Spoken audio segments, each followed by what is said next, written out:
This is the HG Mandor / Mandala Gundam from Mobile Fighter G Gundam, and it is the wackiest Gundam I have ever built. If you haven't seen this mobile suit before, you are in for a treat.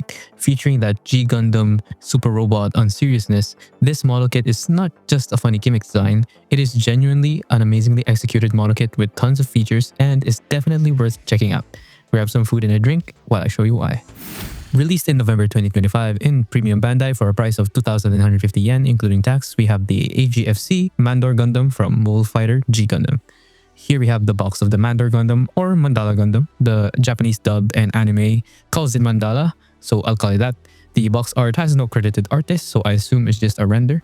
This is P Bandai, so it is in that monochromatic style, so nothing too interesting. The top of the box is just the name plus legal information. The bottom is more interesting, showcasing a bunch of the kit in different poses and the different gimmicks it has. Usually P Bandai boxes don't have this, so that's cool. We then have some snapshots from the G Gundam manga, which is a really nice detail. Then lastly, a showcase of all the accessories that this kit comes with, and it's quite a lot. Then at the side, we have what it would look like in your backlog. The box is a little bit thicker than your usual HG. Opening up the box, we have 1, 2, 3, 4, 5, 6 bags of runners and the manual. The manual is straight to the point, no front art. And here is the color guide. Then we have the runner list, which has a little bit of unused parts because of some duplicate runner. Next is just the instructions with no additional fluff. Taking a look at the runners, you have a total of 9, all in polystyrene with some unique looking parts and some clear effect parts. 8 of them are all brand new, labeled Mandala Gundam, and 1 SB6 runner for some beam sabers.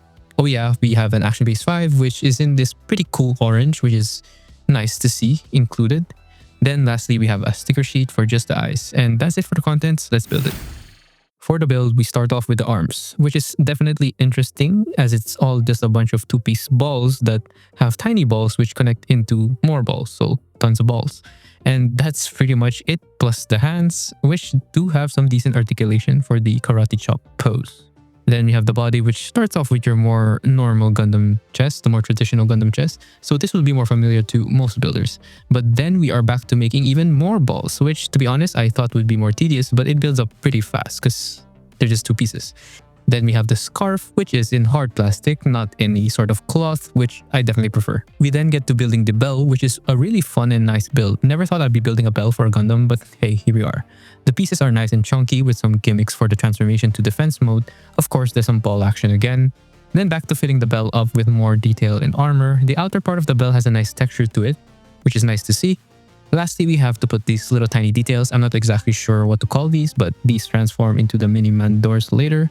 That's it for the bell, and it's nice. Can't really compare it to any other kits to give you guys any sort of idea, but trust me on this, it looks nice. Then we have the head, which is basically just a Gundam face attached on a Buddha-like head with all those little beats. It's also cute that the Gundam Veef and Jewel is circular, which fits this kit's theme, so pretty nice head.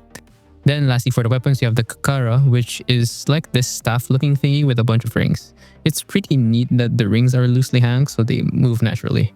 Overall, what can I say about this build other than it's just unique? It is unlike any other Gundam I've built, honestly, and it's a lot of fun and was really refreshing after building a lot of your traditional Gundams. So if you want something that's really one of a kind but is technically still a Gundam, give this one a try. It's also quite stable and solid despite having many joints for each bead, which is quite a nice surprise.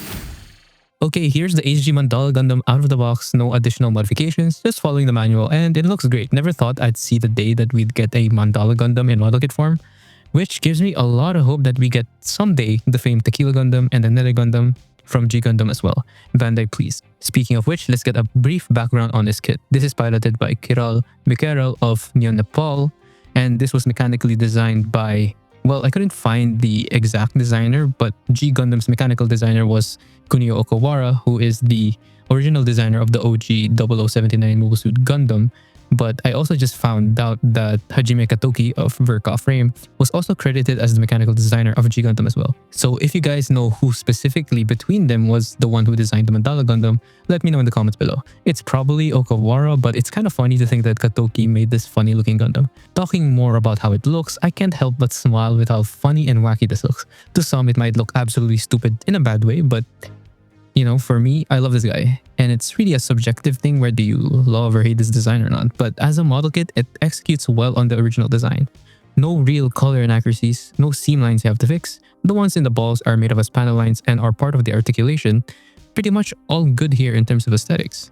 You even get different textures with the bell with a rougher finish, which would look pretty good if you were to paint and weather it in like a bronze metallic bell that has been a little bit rusted, like I've seen some people do.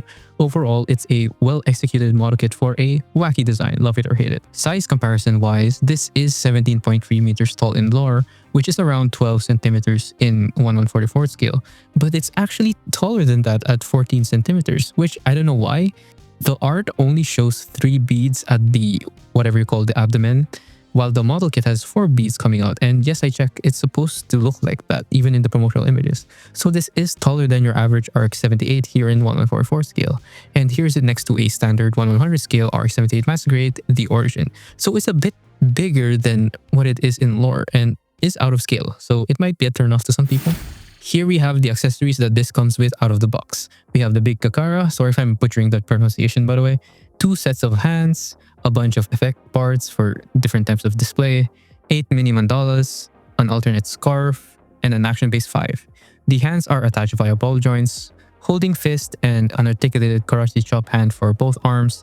Then we have the Kakara, which is nice and long. I love the fact that the rings are just hanging there, being able to move around due to gravity. To equip it, I just find that it's better just to split it in half and sliding it onto the holding hands, which is more convenient than opening the hand and then closing it again. The grip is good enough. It'll slide with enough movement though.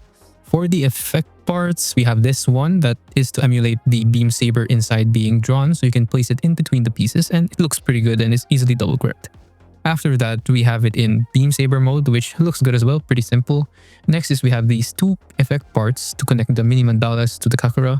Speaking of which, let's take a look at these mini mandalas. They are essentially miniature versions of the Gundam. I don't know what scale, but it's a really nice detail. If you're up to the challenge, maybe paint these. Okay, back to the effect part, you just plug in the mini mandalas. There is a certain order to attach them because you get half and half of an orientation. Then it just slides onto the shafts of each one and well enough, there you go. It looks pretty good. Next, we have these effect parts when the mini mandalas are deployed from the bell.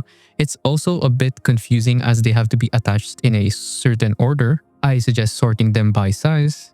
You take out the bits that are on the bell, then place the effect parts following the manual. Here's a screenshot of the manual. There is a certain orientation and order for the mini mandalas as well, but to be honest, no one will really notice it to be real. No one's gonna be like, actually the mini mandalas orientation is wrong. Well, what am I saying though? Some of those people exist and I honestly appreciate a lot of them, unless they're being a dick about it, of course.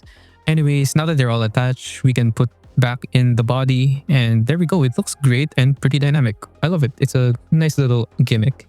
Next accessory is the basic scarf without the flowing cloth. You just take out the head and replace the existing scarf. No issues here. Nothing really to note about. Lastly, we have an action base 5 in orange. To connect it, there's a peg hole at the bottom of the bell and it works well enough. It's an action base, nothing too crazy. It's just nice to have it now and then. Now, this is probably my favorite feature of this model kit.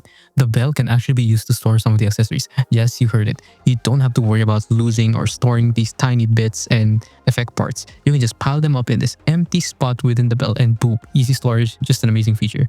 More kits should have this, but I don't think it's really possible for other kits to have this because, well, other kits have bells in them.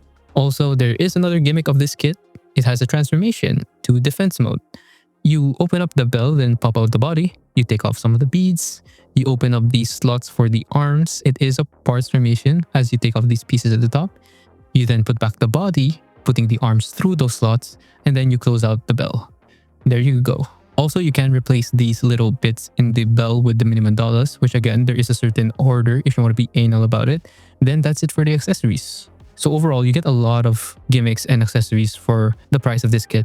Tons of options, tons of dynamic effect parts, not to mention an action base, which is always a nice addition to see, though they are starting to pile up with each kit I review.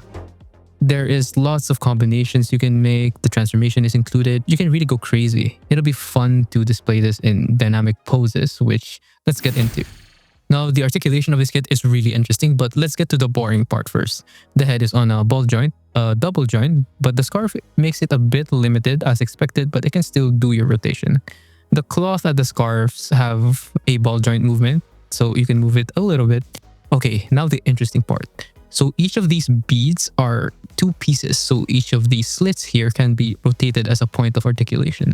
Then each of these beads are connected via smaller joints, ball joints. So you get all of what a ball joint does in each connection.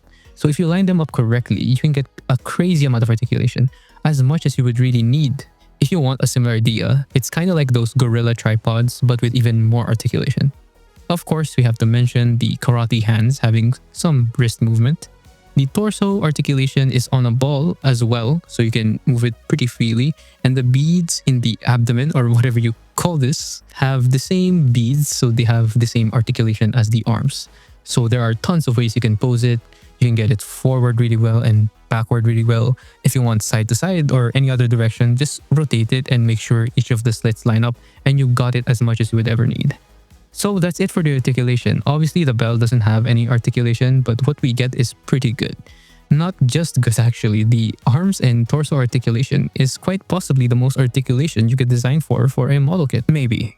And it's quite fitting for a martial arts mobile suit. You can get tons of good poses with no issues with the weight or any looseness.